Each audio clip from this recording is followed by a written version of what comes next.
Maybe you could be our next guest. You listening right now. That's right. You listener. This is your sign. Don't you want to be here? Don't you want to be here with us? In hell? Yes. Oh, God. I don't know what this world is coming to.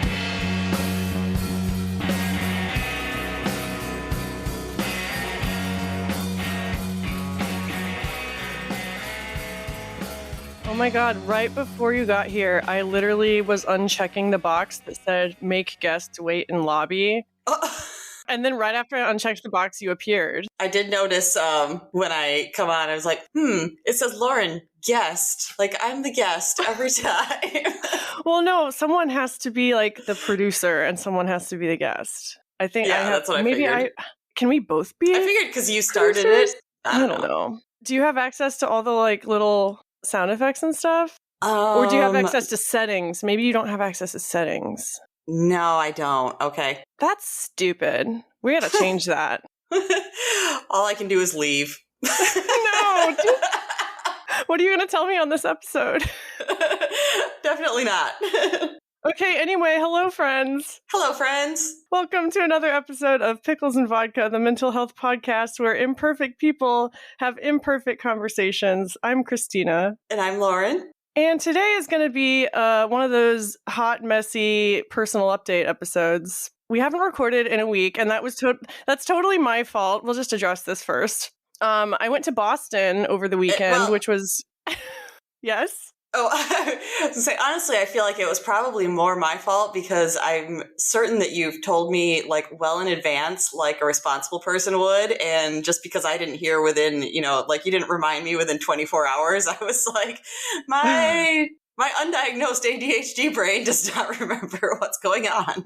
No, literally, Lauren, I was thinking this morning that this whole experience and others like it have really validated my own ADHD to me. Mm-hmm. Because like it's not just you. It's like I feel like I have such a hard time just like I keep appointments, but just reminding myself and other people, and just like I fail to keep track of it. It's hard to keep track. Yeah, I'm learning that more and more right along with you. Oh my God. But yeah, I was in Boston over the weekend, so we didn't record, which is probably a good thing. Mm-hmm. Because we have a lot going on right now. Yeah, we said it was going to be a hot, messy episode. It's because we've had hot, messy lives for the past couple of weeks. Well, one of those is true. I don't know how hot my life is right now. I guess, yeah, mine wasn't either. Let's get the housekeeping out of the way first, because we have some exciting stuff coming up. First of all, thank you everyone who reached out and said that they loved the episode with Vicky. Does Vicky have anything to say about that? Have you spoken with her since the episode came out? I have, but again, we're going to rely on my memory because most of that was right after, but she definitely does want to come again. She really enjoyed it. She was really happy to do it. Yeah, that was so much fun. I talked to Orion on the phone last night to try to like talk about our upcoming recording and like see how his technical setup is, because we've had problems in the past and I wanted to like prepare. And right. He said he listened to the episode of Vicky and he said it sounded really good. Yeah, no, I was impressed because I was really worried about that. And I think like, and anything that might have like hurt us sound wise was maybe mitigated because I finally moved into my bedroom where it's not so open, not these huge ceilings. And we all did so good. We're just professional all around. Yeah. And we're other people recognize it. That's so nice. What else? But yeah, we have some guest interviews coming up, so stay tuned for that. If you ever want to come on the podcast and let us talk to you about all of your trauma, hit us up. We're always looking for guests. Doesn't that sound fun? Yeah, it's tons of fun. Yeah, I don't know. I know this episode is going to be really like vulnerable and hard to get through, and so I'm trying to like get through the fun housekeeping stuff beforehand, but I feel like I'm distracted. I do too. Yeah. And I think that's probably why it's good that we got this one out of the way first, because, sneak peek, we're going to have something fun after this that we're going to do. Yeah. We are doing 2 back-to-back recordings today, and I have showed up, Lauren, as like unprepared as possible. Like, I'm wearing the shirt that I slept in. I'm not wearing any makeup. I like haven't brushed my teeth. I'm doing a coconut oil soak in my hair. So like my hair is pinned back and covered in oil. Ooh, yeah. I haven't brushed my teeth either, if that helps. Oh my God. Because I woke up, like at the last second to just like get Pico taken care of before I jumped on, and I was about to, and then I was like, you know what? As soon as you get in, you're going to just open a cold brew coffee. So you might as well wait until after that. Exactly. I like showering after I record to just like shower off all those feelings. Get it all out of you. Yes, go away.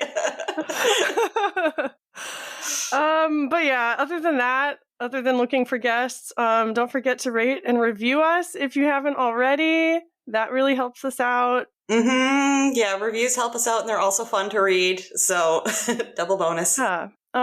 Okay, but that's about all I have to say. What else do you have to say? What else do I have to say? Well, I feel like I always go first. So where are you at? Oh shit. I was waiting for the day you would turn this around on me. Oh my God. Divine intervention. That was a Pico meatball intervention. I'm not even sure what just happened. I have to shut the door now when I'm sleeping because Owen and Fang are fighting all the time in the middle of the night and making a lot of noise. Anyway, we need to stay on track. Yeah. I have not been doing very well. I don't know. I feel like the eating disorder stuff has not been very good lately, and I don't like to talk about it because like it's really boring at this point, Well, yeah, but that's what I've been saying for a while. Am I minimizing again? Maybe. Yeah, I don't know. Basically, I've been slipping back into a lot of different behaviors and like mostly the mental stuff. Like I've been thinking about it a lot more, and I notice like my world shrinking back into like just that.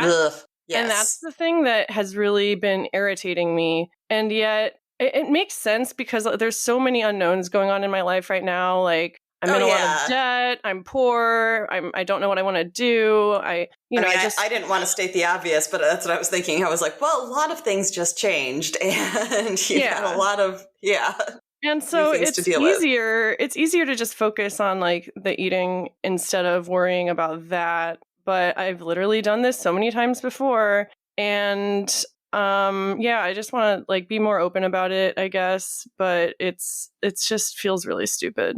Yeah, it's like just because we have been through it and we're smart enough to know how the pattern works and why it's coming back and everything doesn't make it any easier to stop it. Exactly. And the trip to Boston I guess I'll talk about that. The trip to Boston kind of triggered a lot of memories for me because the last time I had been was in 2018, right before I started the podcast, actually. Oh. It was like a month before I started the podcast. I was drinking heavily and I was like binging and purging. And like I went to Boston to see my best friend, and it was supposed to be this, the first time we'd seen each other in a while. And it was my first time in the city. And all I can remember from that trip is just like food I ate or didn't eat or stuff I binged and purged. And like, it just makes me really sad. So obviously I was in Boston this past weekend when we didn't record, and it was bittersweet and triggering for a different reason. Like seeing a lot of the same places that I was last time and remembering like the state of mind I was in and what I'd done like made me really sad, but also not a lot has changed. I'm sober, which is great. And I don't purge anymore, which is great. But I restricted and overexercised on that trip. And now that I'm back home, it's like I'm overcompensating for it. Okay. I like had a few binges and that scared me, and that made me want to restrict even more. And it's like, oh my God, that's the cycle. How am I in this cycle again? I'm glad no one else is in the house because I'm like screaming. It's just, it's so frustrating. I mean, that makes me think always like the main thing like that was when for the longest time, whenever I would go back to my dad's house, he lives in the house that I grew up in. He stayed there. It was almost like autopilot took over. It's like there's so many times that I would be coming back to visit my parents, and, maybe he would still be working for a bit. So like I'd get there first and I'd have an hour there to myself. And it's just like immediately I would have to find whatever I could in there to binge on because that's what I had done since I was 11. Oh my God, yes. And I was like, I haven't even like done this behavior in, months or a year or something like that. But I get back there and it's just like, you have to because you're in this house. Yeah. And it's like, I feel like I've never been able to eat normally. Like, even in recovery, like, I don't eat normally. Yeah, I'm not now. Yeah. I am better, but I'm not normally. And who does? Like, to be honest, I think I go back and forth between wanting everyone to be healthy, quote unquote, and like wanting everyone to mind their own business. Because like what you eat should be your own business. Unfortunately, some of us have eating disorders and need intervention. Yeah. But really, I hate it when people comment on other people's food choices. Me too. I hate eating in public. I hate watching other people eat. I wish I was just writing in my journal. It feels like masturbation. It's something everyone does, but when people talk about it in public, it freaks you out. Oh, I remember internally raging about it because for about a year, it felt like every grocery store that I went to in Chicago had, for years and years, had self-checkout lines and they were getting rid of them. And I was like, why? You guys, This is how I hide. I don't want anyone to see what I'm buying and say something. Oh yeah, I will go out of my way just to go to a place that has self-checkout. Even yesterday, I was standing in Target and I was at the self-checkout line and they have like an express line next to them. So they start directing people if they see that one's open, like, you can go here. And I'm trying to like situate myself, like, don't you dare put me to a person. I want self-checkout. Seriously. And like, I feel bad because I know that the checkout people have to make a living. And I know. It's human interaction has gotten really, really hard. Not that it was ever easy, but since COVID, like for me especially, it's just gotten, not me especially. Yeah, everyone. A lot of people, that's true, but yeah. It feels like it's me especially. Like everything is so isolating, it feels like I'm the only one going through this. But when I actually talk to someone, I realize, no, everyone's going through this and it could be a lot easier for you if you just opened up about it more. Yeah, for me, I feel like that I was like that for a long time, and now it feels like everybody else is in my same boat. It feels like they've all kind of joined me. Yeah. It was like in early lockdown, a lot of people were tweeting about being depressed and how everyone is finally experiencing like what it's like to be depressed and just in your house all day. Yeah, and are you just like, welcome to my life? Exactly. It was funny at first, but now I'm just like, I hate this for all of us. I know, because we never really got back and everyone is still kind of like, Yeah, kind of sucks. Yeah, it sucks. And like for a while, I was really good about just like eating everything and not having any safe foods or like restrictions. And that's changing too. It's like the stuff that I feel comfortable eating is less and less every day. And it's just like, I'm really stressed about money and like groceries cost money. And it's like, oh, I guess I just won't buy groceries, Been there too. That's a super easy way to justify it. Like, I can't buy much. Yeah. Well, speaking of, this is a brief tangent, but Orion kind of lectured me / us on not asking people for money.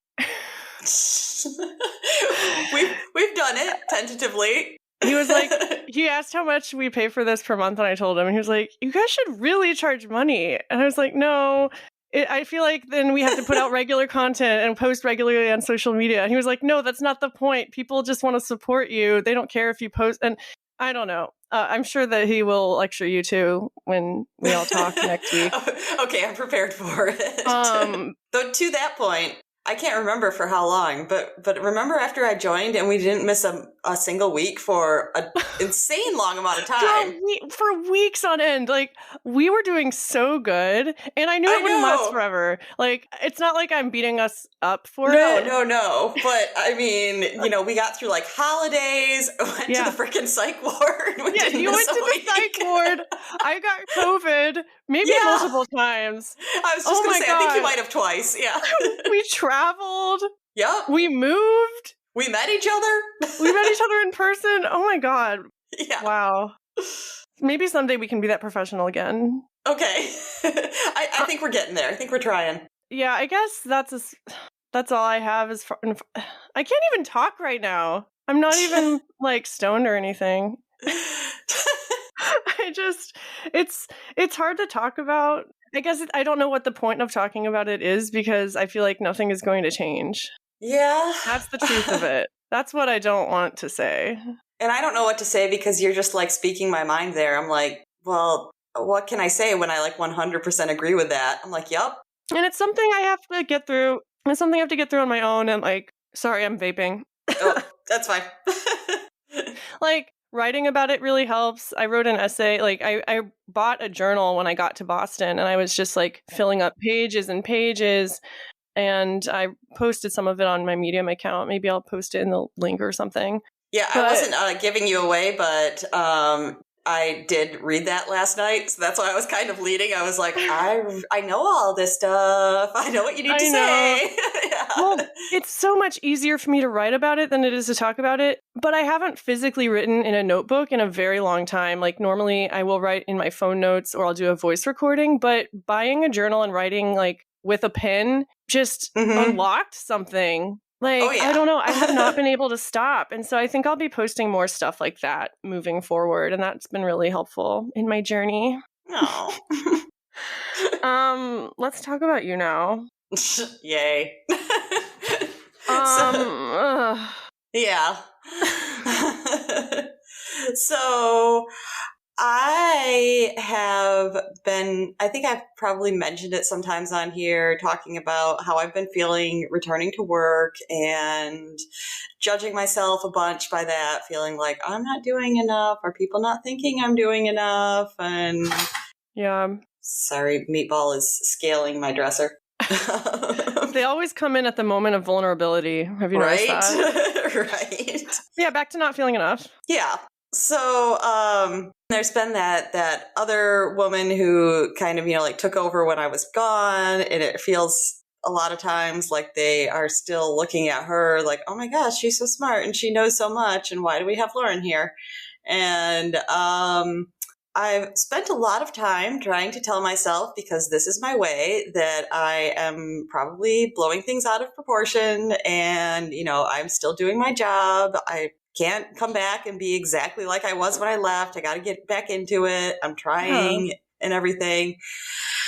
And then my boss calls me in on Monday and pretty much confirmed everything that I'd been thinking was correct, at least according to him. I'm not saying I think it's necessarily correct, but he seemed to think like he really was focused on the idea of, this other person where he's like, I sense that there's friction between you and if you can't work together, then I don't know that I see you have a future here. Holy fuck. Yeah. Yeah, when you texted that to me, my stomach just dropped. Oh, that's how I felt when I heard that. And I mean, I've been thinking about it since. And like one of the things that was super frustrating is that, so he brought this up that he thinks that, I don't know, there's some problem between us. And I probably said no less than 3 times in there, I have no problem working with her, because I don't. I mean, I had, my hangups, but I don't have a problem with her as a person. I don't have a problem with things she says. I don't think she's wrong if she suggests doing something. And on top of that, her and I have been getting together every Friday and just having like a quick talk about where we're both at and what's going on. And she's always super friendly and nice. So when she apparently like told him like all he could really point to that I could gather is she thinks that I don't answer her emails all the time, or that I don't want to do some of the things that she suggests or something like that. But, it sounded like, I mean, he basically was saying like, she's kind of given me not the greatest report on working with you. And I just felt like, oh my God, why didn't she tell me first? Because that felt the same way as, like if you're friends with somebody for like years and years and years and you think everything is great, and then suddenly you find out they've been talking behind your back for the entire time. God. That is the number one thing that drives me insane about like interpersonal relationships. Mm-hmm. It's just, the whole thing with the emails, they're just nitpicking at that point.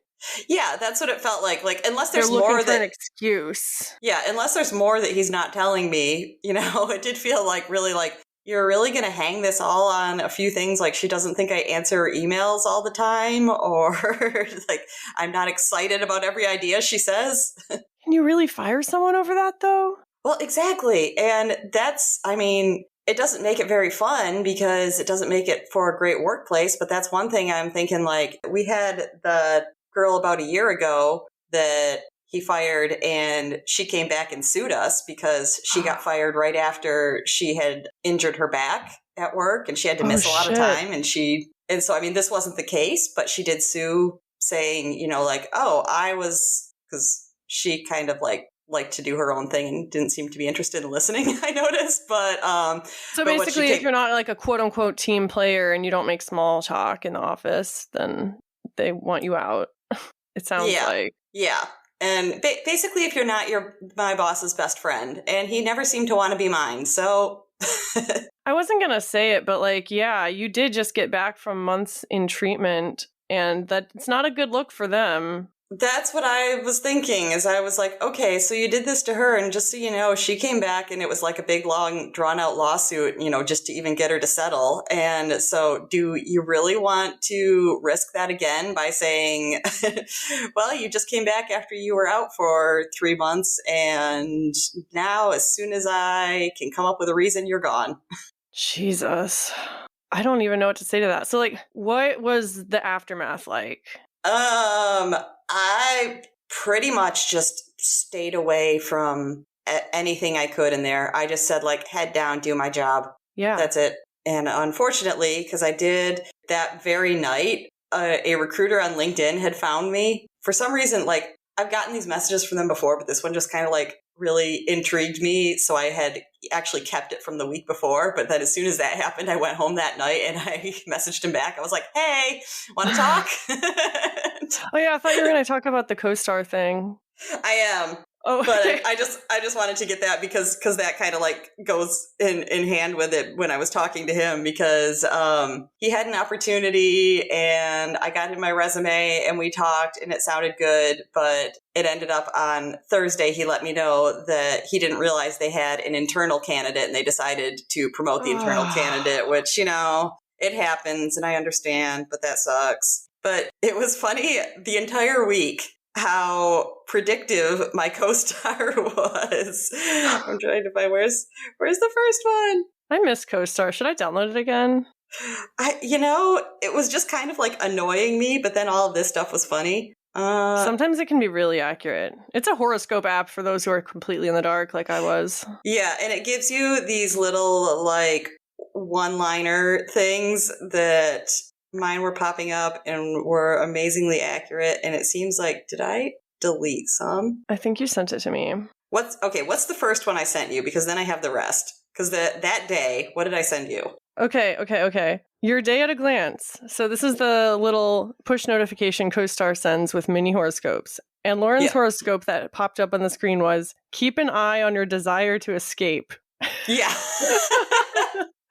So that was Monday. And then Tuesday, there was one that was like kind of related, but I know I didn't save that one. But then Wednesday was the first day that I actually like joined everybody, like all of my other coworkers for lunch, because we do our game day, our dice game on Wednesdays. And, and of course I still felt like I like all my coworkers. I just, the general atmosphere, I don't feel comfortable here.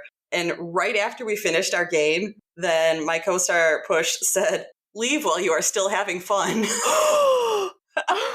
Hey, you can't ignore advice from the stars. Which was fantastic. And then even better, not a half hour after I got off the phone with the recruiter finding out, like the one opportunity wasn't going to work, then it pops up again and it says, conduct a new experiment. Oh my God, it knows. I know. That's amazing. So all week it was confirming, saying, yep, just get out of there. So are you feeling pretty, dare I say, hopeful about it? Or, I mean, obviously it sucks and you're traumatized, I bet.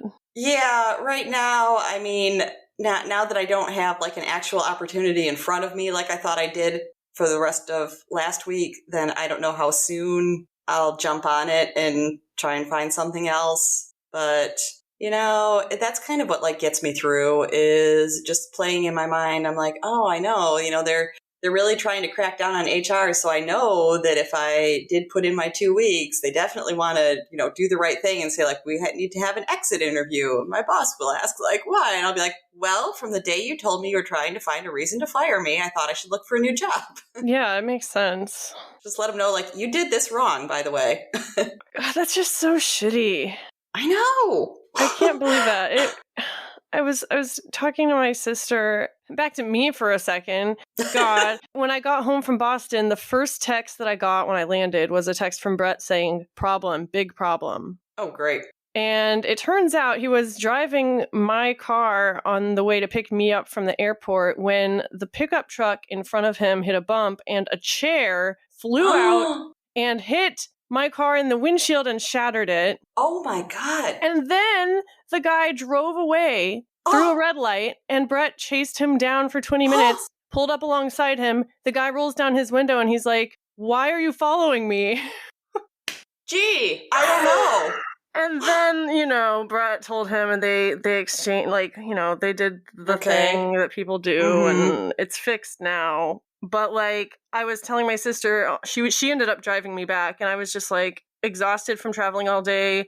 Just sitting there numb. And I was just like, the shit never stopped. Like, there's literally never a break. And then she just casually smiles and goes, "That's just life, though." And I'm like I don't. It is, but I feel like people don't understand the. I don't know. I don't think people understand how hard that is for people like us who have problems functioning in general, and like I can't even fathom a future where I just like keep dealing with crisis after crisis after crisis until I die. Like, that doesn't sound like something I want to do. And I'm not suicidal or anything. It's just that's the way I think. And it sucks. Yeah. And people don't get it. Something that's been getting to me lately, I know, at work, and because I have, you know, like such a small work group, I know for a fact that every single person there has a spouse or a boyfriend or girlfriend that they live with who, you know, they're obviously very close and take care of each other and things like that. Yeah. And like, I am literally the only person in our office who doesn't have that. And sometimes I feel like I want to tell them, like, you know, I don't think you guys understand that I do not have somebody who can take me to work one day because I have to drop my car off at the shop. I don't have somebody who can cook me dinner ever. Yeah. I don't get that one single night, you know, like you have to be all the parents. Helps me. Yes. If my dog has to go to the vet, I have to take time off. I can't, like, it's all me. And I don't think you all understand how tough that is compared to having someone to share even a tiny bit. God forbid you have a work-life balance. And oh my God. Sorry, keep going. No, yeah, that's it. I'm trying to think. There was something else I was going to say, and and so last week, this makes me think of your car getting hit by a chair, where it's just like, and what else? Last week, what else? Yes, I'm coming home on Wednesday, and I go to the side street to come up to my apartment, and it's blocked off by cops, and there's flashing lights and all this kind of stuff. Oh my God, did someone else get murdered? Yes. What? Yeah. Stop it. Oh God. That's what I've had, because when I, went to park, then I see like cops on foot are walking around my building. They're driving around the neighborhood, and I am just like, what is going on? What the fuck? Yeah. It was, a break-in at a house a couple blocks away. It was like some teenagers breaking in, and the guy trying to defend himself shot and, ended up killing one of the guys. But, oh my God. But the guys breaking in had a gun, so he was injured. We didn't find this out for a few days because he was taken to the hospital and couldn't, tell him what happened for a bit. But that was apparently it, is the one that died was because he was defending himself, and they all had guns. And oh my God. This happened at 4 in the frickin' afternoon. So jeez, I'm just like, I got to get out of here. You need to get out of there. But it's like, but thanks for that. On top of everything else, now I got to move. Oh my God. Yeah. What is happening? Well, here I am wondering, because there was 2 blocks away from us, there was a big hospital, and it just closed out of nowhere. Oh. Like right after my roommate moved in here, she actually like had some problems and she had to go there. She actually like stayed there for 2 days, and less than a week after she was gone, then it was closed. And she's like, nobody there knew. That is wild. Mm-hmm. Everything is so upside down right now. I know. In the world. Like for me, the doom scrolling has gotten so bad. For a while, I was doing better about it, but now it's gotten so much worse. And I find myself just glued to my phone for hours at a time. And yet I don't post to the podcast Instagram. I don't do things, that I should be doing, whatever that means. Yeah. It's really just eating away at me lately. And I don't know how to stop it, because if I stop it, then I don't know what's going on in the world and my anxiety runs amok. But it's going to do that anyway, Right. Yeah. So many times I just feel like all I want is just to feel comfortable. Is that too much? I just want to get comfortable. Like, the things that brought me comfort no longer bring me comfort, though. Like food, part of whenever I have binged in the past few days, it's just been trying to find some comfort. And it just feels so empty. It just doesn't feel good, like it used to, at least. But that's... Oh, yeah. I feel like that's actually why, not never, but over the past, I don't know, like 3 or 4 years, I feel like I don't really binge. Like, it was a big behavior for a long time, and now it's almost never. And I feel like that's really it. It's like, it's no work I did on myself or anything. It's just, it stopped doing anything and it got boring. It almost makes me sad sometimes, because I'm like, yeah, this was a behavior, but at least I could count on it to feel good for a bit. Now what? Exactly. That is the thing people don't realize about any sort of addiction, really, is that it leads to tolerance, inevitably. Like any sort of addiction, I would argue, leads to tolerance, and it stops feeling like it used to. Like, you started doing it because it felt good. It stops feeling good. So, you stop maybe, and people are like, oh my God, you did such a good job. You're so strong. But really, they don't realize it's because you've moved on to something else, if you're like me. Well, yeah, that's what I'm thinking. Is I'm like, no, I'm desperately looking for something else to fill that hole. Probably also, a destructive behavior, because that's what I go for. And it's like all the energy that I pour into looking for a new toxic behavior, I could pour that energy into looking for things that are good for me. Exactly. I could be doing yoga. I could be volunteering. But none of those things sound exciting to me, as sad as that is. None of it sounds like it'll do the job. Oh, there's a good thing. Look, we can say something positive. So what's that? We don't talk about positivity on what? Here. So, unless it's toxic. Yeah. No. So I finally decided to get off my butt and say, I keep talking about how I liked doing the aerial art stuff before. And yeah, you've been talking about that. Yeah, and I was like, I'm finally gonna do this. I knew there was another place, because the last place that I tried, I didn't really feel the studio. I didn't really like it that much, or the people there, and I was just like, well, that's a bummer. But there was another one here that I knew of, and I was like, well, I will look them up. I know their classes are usually cheaper, which is nice. And they had a trial class. So I was just like, hey, let's just sign up for it. And I did that last weekend. And I walked in and immediately felt more comfortable in that studio. And I liked the class. Enough that I went home, and the very first thing I did when I got home is like, all right, I'm going to sign up for my full, 6-week class. Starts in a couple weeks. Oh my God, that's so exciting. So yeah, I'm actually hopeful about that. I'm like, yay, let's have some fun again. Who is she? Oh my God, that is so badass. Also, you have to keep us updated. Oh yeah, at the trial class even, I was like, I even got to flip upside down again. I love it. How many people were in the class? So there were 9. It was actually kind of adorable, because I think they usually cap out at 8, but they had a girl that couldn't have been more than 8 or 9 years old. So they have special little kid equipment, so they could afford to fit her in, because she had her own equipment. It was so cute. Oh my God. That's adorable. And she was good. She was making us feel bad, I'm sure. Like, geez, little kid can do this. Yeah. I wish that I had been athletic growing up. Oh yeah. I wish that I had started things when I was young, and maybe could have conditioned my body to actually do these things.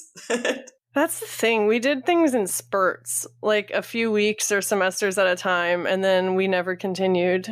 For whatever reason, usually money. Mostly it was just me not wanting to do a sport, and my mom wanted me to do something social, because we were homeschooled, but we did community sports. So that was the one time we got to hang out with other kids, and right. I hated it.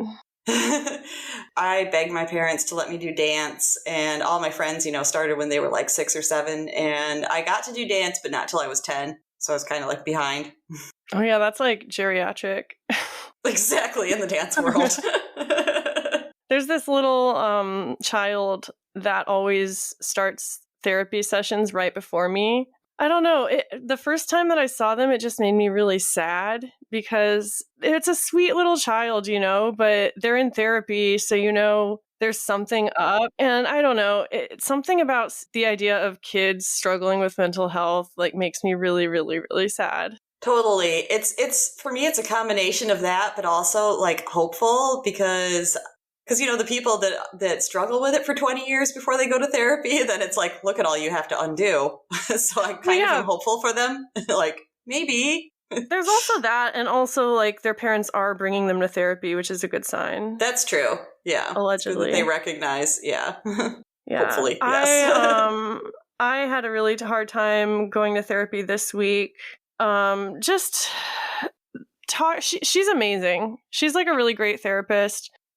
She's queer affirming and has all these free resources she sends me. But I don't know, my eating disorder, sometimes when I talk about it, I feel like she's maybe in over her head, or she would be in over her head if I let her know everything that's really going on. So there's something that like holds me back with her, and it's expensive. And every time I go lately, I've been like saying, okay, this is the time I'm going to tell her I need to quit. But also it was so hard to like start seeing her in the first place. And I don't want to just give that up because then I'll really have nothing. And I don't want to put myself in that spot. Wow. I will admit I have been in a very similar spot as well. Tell me. Except mine is I feel like I am also, like holding back and everything. And I did start with a new therapist, so I haven't been seeing her that long either.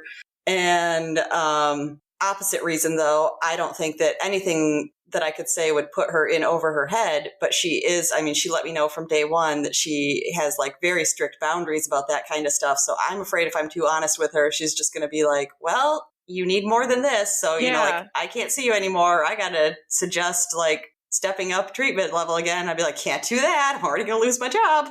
Exactly. And then you start censoring yourself in therapy, which defeats the purpose. I don't know. I don't know if there's a place where I don't censor myself. I'm realizing that now, even on the podcast, and like, yeah, but that's normal. Yeah.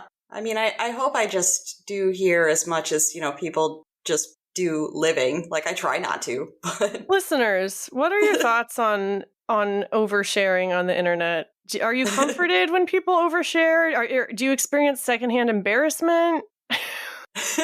Do you do it? Do you wish you could do it? Do you do it? I would really like to do an episode on that. That's another feedback I got, was that people really like when we talk about online friendships and stuff like that. Yeah. Yeah, because it's a really common thread that a lot of our listeners have. I mean, it just is like something that we need to accept as like, that is life now. That is how people do life. So you don't need to be embarrassed. Like, I met my best friend online. So what? Exactly. So what? But yeah, if you have any other thoughts, let us know. Yep. I sound so deflated right now. I kind of knew it was going to be a sort of deflated feeling day. Both of us were. Yeah. Do you have anything else you want to talk about? No, I'm excited about our next episode we're doing today. Yes, we get to talk about a movie. Spoiler alert. It's going to be fun. Yeah, and then next week we're recording with Orion. I'm super excited about that. Definitely excited about that. And then after that, who knows? Maybe you could be our next guest. You listening right now. That's right. You listener. This is your sign. Don't you want to be here? Don't you want to be here with us? In hell?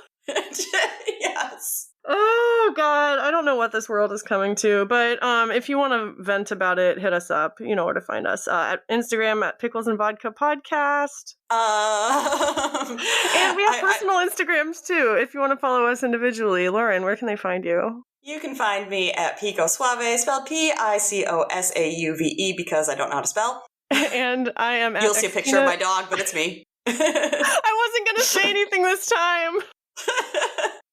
But yes, that is her dog's Instagram account. And you can find me at Xtina Jumper. I post my writing on there if you want to read along. Also, email us if you want. Yes, email us. Pickles and Vodka podcast@gmail.com. I'm never confident that there's podcasts at the end of it. That's why I never say it. I'm like, Pickles and Vodka podcast@gmail.com. Oh, this is one of the times I wish we were on video because I am just like a mess right now. I'm like laying my forehead on the desk. I cannot continue with this anymore. Yeah. I can't continue. That sounds so like Victorian, like, I just can't continue. It's all too much. Continue. This is it. Pickles and Vodka podcast@gmail.com. Until next time. Bye. Bye.